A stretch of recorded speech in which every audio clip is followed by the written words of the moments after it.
On the line with us is Balin Linnekin. He's a contributor to Reason Magazine, a lawyer, executive director of KeepFoodLegal.org. Twitter at KeepFoodLegal. Hey, Balin, welcome to the program. Hey, Tom. Thanks for having me back. So what are you trying to keep legal? Pretty much anything. If people want to consume it, then we're advocating on their behalf. So anything from raw milk to soda to food bought at a farmer's market to farm value-added products. So let me get this right. I'm a food producer, and let's say I'm making junk food, okay, or sodas.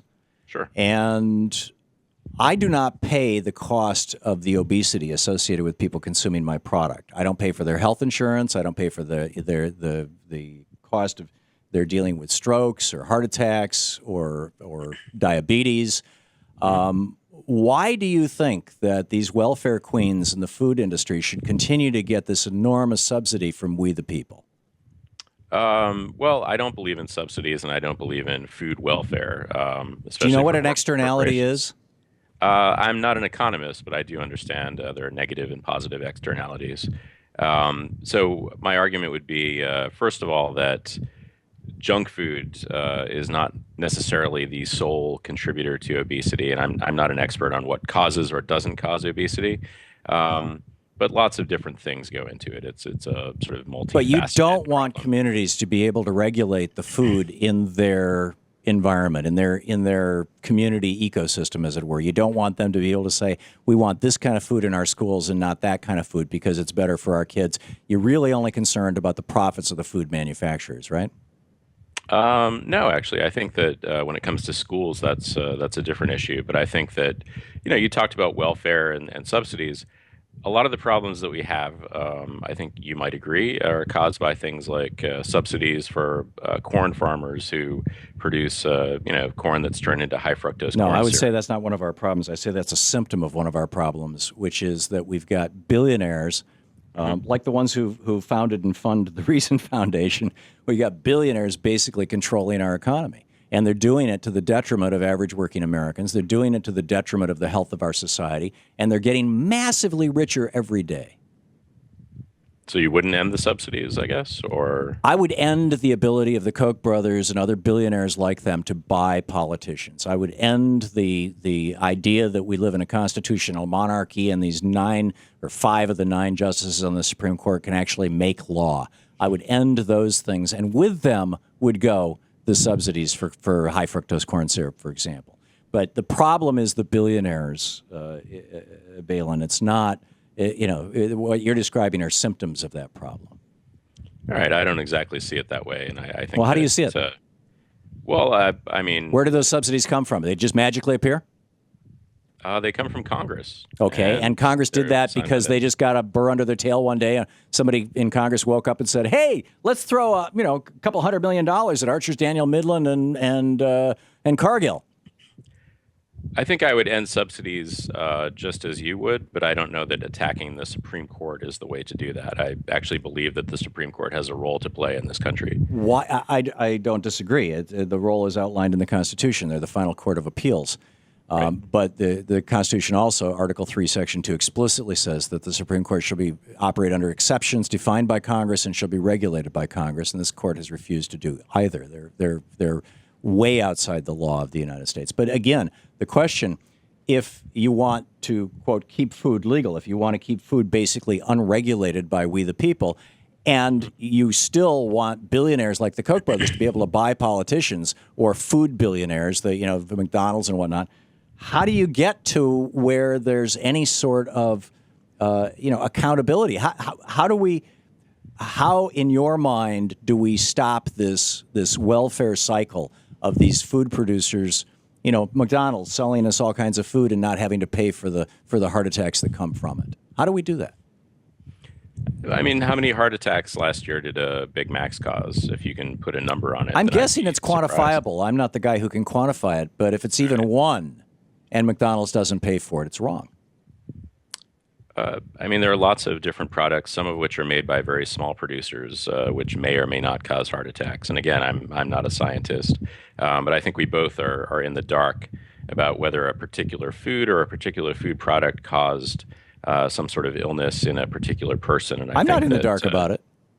Okay, I so know how- that if how you many- eat a diet, how many- if you eat a diet that's rich in junk food and high in calories, you're going to end up with health problems. I'm not an idiot. I assume you're not either. I can't believe you're saying this.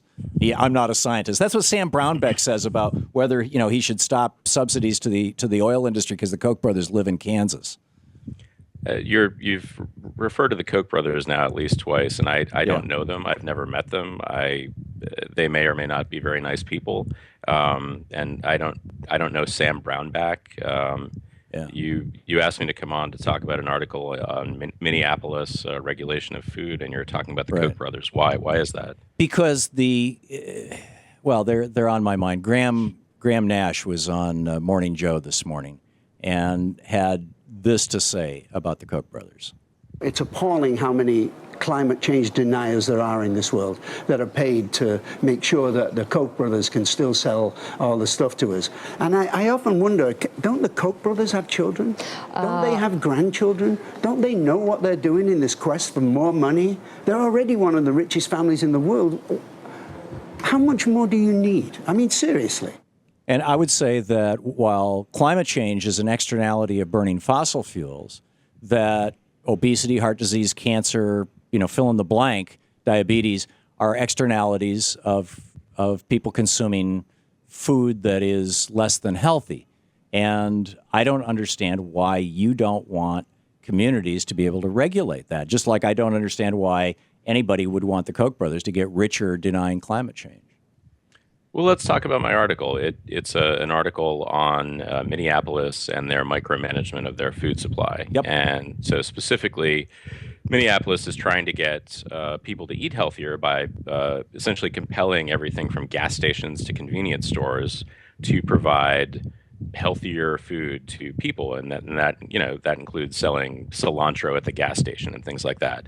It doesn't work, and research has shown, and I'm not the first to say this.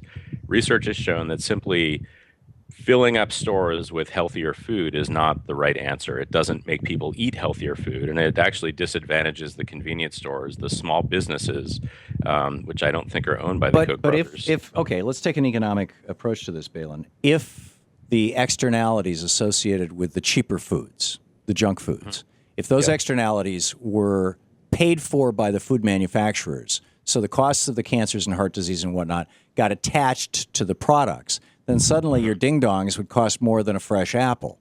Isn't that the best way to solve this problem, rather than trying to ban these foods by force of law? Instead, simply extract the cost of their externalities? Sorry, I kind of lost you there at the end. Wouldn't it be better to tax these kinds of foods in a way that reflects their actual cost to society? No, I think the problem is first of all that these foods are subsidized. The farmers who grow the foods are subsidized. Not all of them. Okay, many of them. The cilantro in the 7-Eleven is probably not subsidized. Right, but you're referring to the unhealthy foods, the ding dongs, right? The unhealthy foods are subsidized, yes. Yes, and so why not end those subsidies, which taxpayers pay for, rather than? Well, I'm all in favor of that, but good luck. I mean, as long as you've got wealthy corporations and individuals in the fast food business, buying politicians, it ain't going to happen. I agree with you. Yeah. Okay. Yeah, on that note, we'll wrap it up. Balin Lincoln, contributor to Reason Magazine. KeepFoodLegal.org is the website. Balin, thanks for dropping by. Thanks, Tom.